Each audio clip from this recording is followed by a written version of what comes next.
আমরা দেখেছি আইয়ুবীর শাসন, বঙ্গবন্ধুর ভাষণ, জিয়া কেটেছে খাল, এরশাদের নানান তাল, ফখরুদ্দিন, মঈনুদ্দিন সব ঘোরার দিন দেখা শেষ। আগামীর বাংলাদেশ কোরআনের বাংলাদেশ। কথা বলেন ঠিক কিনা? কষ্ট হয়। এক নাম্বার আলোচনা মানতে হবে কি?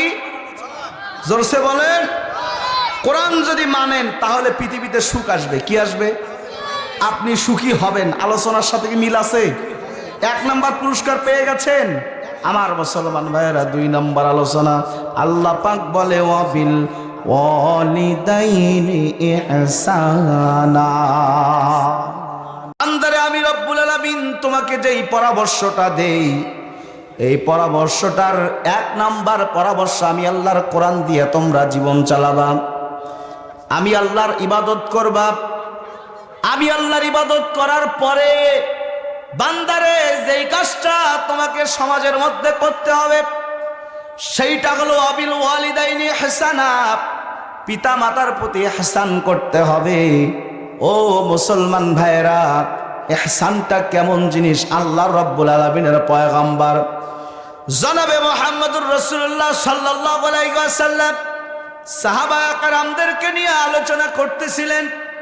এমন সময় আল্লাহর নবী ডাক দিয়া বলে, আমার সাহাবীরা রে, তোমাদের মাঝে একটা কথা বলতে চাই। তোমরা কে আসলে আল্লাহর জান্নাতে যেতে চাও? ও মুসলমান, আপনাদের মধ্যে কারা কারা আল্লাহর জান্নাতে যেতে চান? হাত তোলেন তো দেখি। লিল্লাহে তাকবীর। সকলেই চান।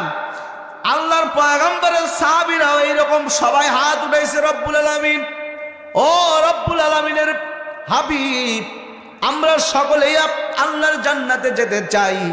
আল্লাহর পয়গম্বর ডাক দিয়ে বলে, এই পৃথিবীর জমিন থেকে কেউ আল্লাহর জান্নাতে যেতে পারবে না, এমনকি আমি মুহাম্মদুর রাসূলুল্লাহ সাল্লাল্লাহু আলাইহি ওয়াসাল্লাম আমিও জান্নাতে যেতে পারবো না ততক্ষণ আমার আল্লাহ রাব্বুল আলামিন আমার প্রতি ইহসান করেন নাই যতক্ষণ।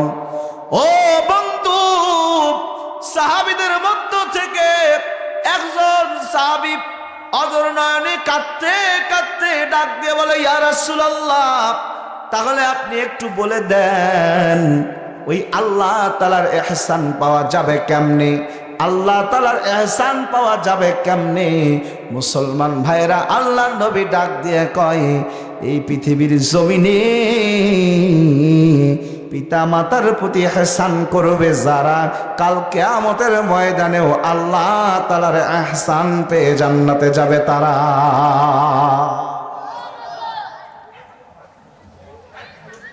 এই পিতা মাতার প্রতি ইহসান করবে যারা, কাল কিয়ামতের ময়দানেও আল্লাহর ইহসান পেয়ে জান্নাতে যাবে তারা। ও বন্ধু, কিন্তু বর্তমানে আপনি বিশ্বাস করাইতে পারবো না, পিতার মাতা নামক যে দুইটা রত্ন, এই দুইটা রত্নকে আমরা পায়ের তলে পিষে পিষে ফেলতেছি। আর পিতা মাতা নামক যে দুইটা সম্পদ আমাদেরকে আল্লাহ পাক দান করেছেন, এই দুইটা সম্পদের প্রতি আমাদের যত অবহেলা আছে না নাই? জোরসে বলেন, আছে না নাই? আমার মুসলমান ভাইয়ারা, এই তো কিছুদিন আগেই ওয়াজ করে ফিরতেছিলাম।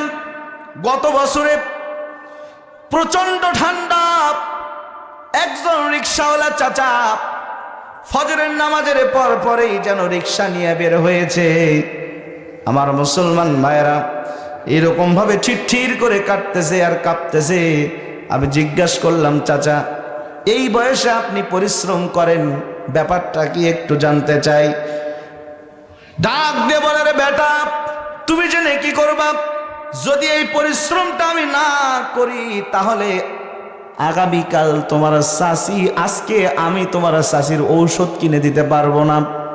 বলে, চাচা, আপনার কি সন্তানেরা নাই? চাচা ডাক দিয়ে বলে, আছে গরু না বয় হাল, তার দুঃখ সর্বকাল। কথা বলেন ঠিক কিনা? চাচা আমাকে ডাক দিয়ে বলে, বেটা রে,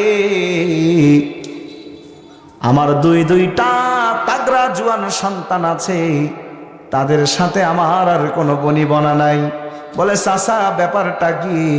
বলে বেটারে, একটা দুঃখ মনের মধ্যে, এই দুইটা বলদকে যদি আমি না পুষতাম, দুইটা বলদকে না পুষে যদি আমি গরু ছাগলকে পালতাম, যদি অন্য কিছু আমি এইরকম আদর যত্ন করে বড় করতাম, তাহলে আজকে বৃদ্ধ বয়সে আমাকে আর এইরকম ভাবে কষ্ট করে খাওয়া লাগতো না। ও মুসলমান, আমার সন্তান বাংলাদেশে আছে না? না, একটা জরিপের মধ্যে দেখা যায় বাংলাদেশের মধ্যে শতকরা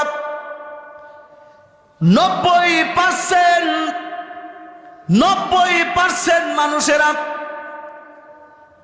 পিতা মাতার কাছ থেকে আলাদা খায়। কথা বলেন না কেন? আমার মুসলমান ভাইয়েরা, এই পিতা মাতার সেবা করার দরকার আছে না নাই? আরো জোরে বলেন, আছে না নাই? আল্লাহর বান্দারা, একান্ত আপনজনেরা, আল্লাহর পয়গম্বর বলে হুমা জান্নাতুকা হুমা নারুকা, এই পিতা মাতা তোমার জন্য জান্নাত, আর এই পিতা মাতাই তোমার জন্য জাহান্নাম। পিতা মাতার কলিজার মধ্যে শান্তি দিবা। বন্ধুরে, আমি রব্বুল আলামিনের পয়গম্বর ঘোষণা করে দিলাম, আমার আল্লাহ রব্বুল আলামিনের জান্নাতটা তোমার জন্য ওয়াজিব হয়ে যাবে। পিতা মাতার কলিজার মধ্যে অশান্তির আগুন জ্বালাইবারে গোলাম, আমি আল্লাহর পয়গম্বর ঘোষণা দিলাম, আমার আল্লাহর জাহান্নাম তোমার জন্য ওয়াজিব হয়ে যাবে। জোরে কর নাউজুবিল্লাহ। আল্লাহর রাসূল সাল্লাল্লাহু আলাইহি ওয়াসাল্লাম হাদিসের মধ্যে বর্ণনা করতেছেন, প্রাণের ভাইরা আমার, যদি কোনো যুবক, যদি কোনো মানুষ রাত্রের বেলা পিতা মাতার খোঁজ খবর নেওয়ার পরে ঘুমাইতে যায়, আব্বা কেমন আছেন, বাবা খাইছেন কিনা, মা কি অবস্থা, এমন ভাবে যদি এইরকম করে খোঁজ খবর নিয়ে যদি ঘুমাইতে যায়, আমার আল্লাহর পয়গম্বর বলে আগামী দিন সূর্য উঠতে দেরি হয়। মুসলমান, কেমনে আপনাদের বুঝাবো? আগামী দিন সূর্য উঠতে দেরি হয়, কিন্তু আল্লাহ পাক তার ওই গোলামের জন্য জান্নাতের দুইটা দরজা খুলতে দেরি করেন না। ও মুসলমান, আল্লাহর রাসূল পরপরই বলে দেয়, যেই সন্তান রাত্রিবেলা পিতার খবর নেয় না, মাতার খবর নেয় না, এদিকে বাবার মনে কষ্ট, মায়ের মনে কষ্ট। ও বন্ধুরে, এমন কষ্ট যন্ত্রণা নিয়া, দুঃখ নিয়া বাবা মা যদি ঘুমাইতে যায়, আল্লাহর পয়গম্বর ডাক দিয়ে কয়,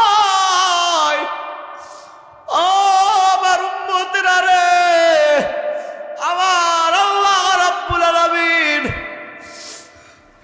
আমার আল্লাহ রাব্বুল আলামিন সূর্য উঠতে দেরি হয়, আমার আল্লাহ পাক তার জন্য জাহান্নামের দুইটা দরজা খুলতে দেরি করেন না। ও মুসলমান, কোন জামানায় পড়ে আসো রে? আর একটা হাদিস বলে আমি আলোচনার দিকে আরো একটু গভীরে ঢুকে যাব। পিতা মাতার কেমন ভাবে সেবা করতে হবে জানার দরকার আছে না নাই? মুসলমান ভাইয়েরা, কার প্রেমে পড়ে আসো?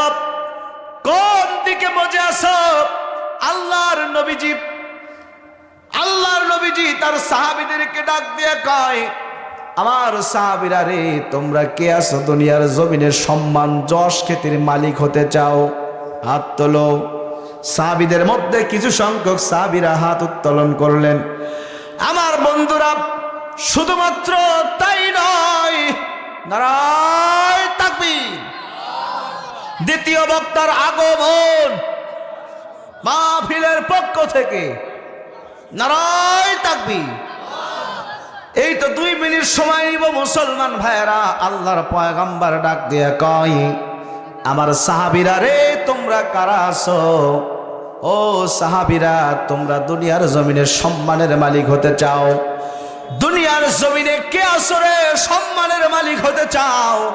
হাত উঠাও। একদল সাহাবী হাত উত্তোলন করলেন।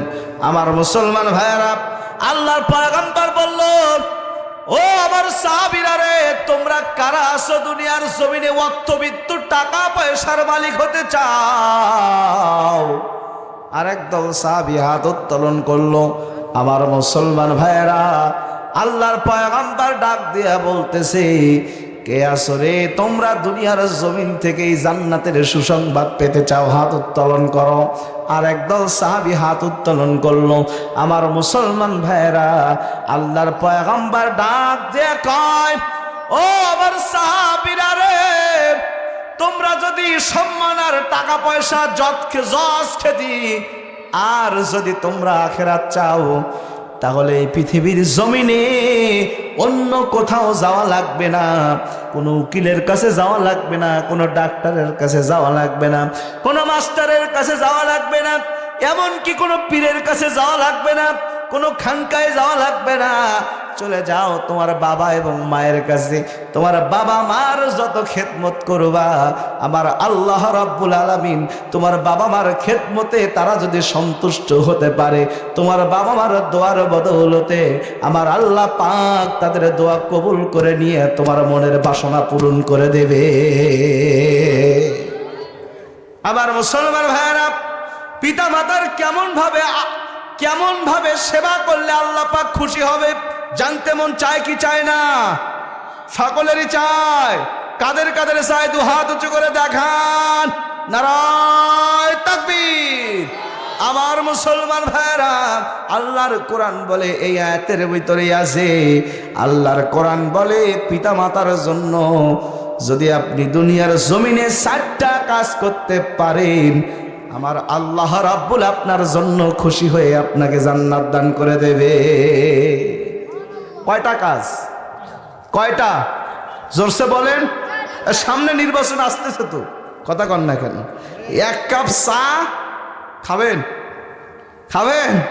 1 কাপ চা আর একটা সিগারেট চুরুট, এর বিনিময়ে দেখবেন এমন ভাবে স্লোগান দেয়, মাটি চাটি সব ফাটি ফেলায়। কথা কন না কেন?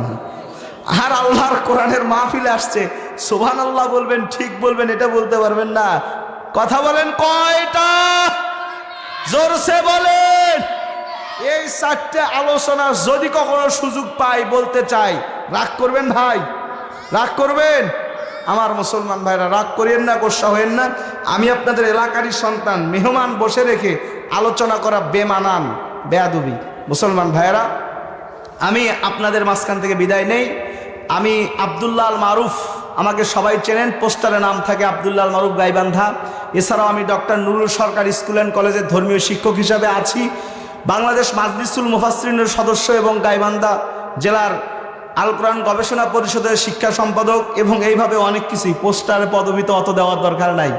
আমার মুসলমান ভাইয়েরা, আপনাদের কাছে একটাই দোয়া চাই, সেটা হচ্ছে আমার জন্য দোয়া রাখবেন, আমি যেন একজন ভালো বড় মাপের আলোচক হয়ে আপনাদের মুখ উজ্জ্বল করতে পারি।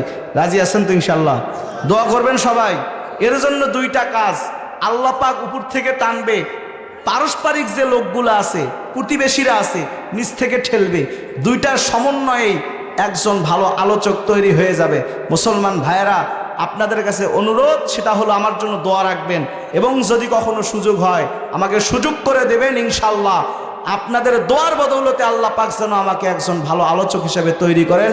আল্লাহুম্মা আমিন। ওমা আলাইনা ইল্লাল বালাগ। আসসালামু আলাইকুম ওয়া রাহমাতুল্লাহ।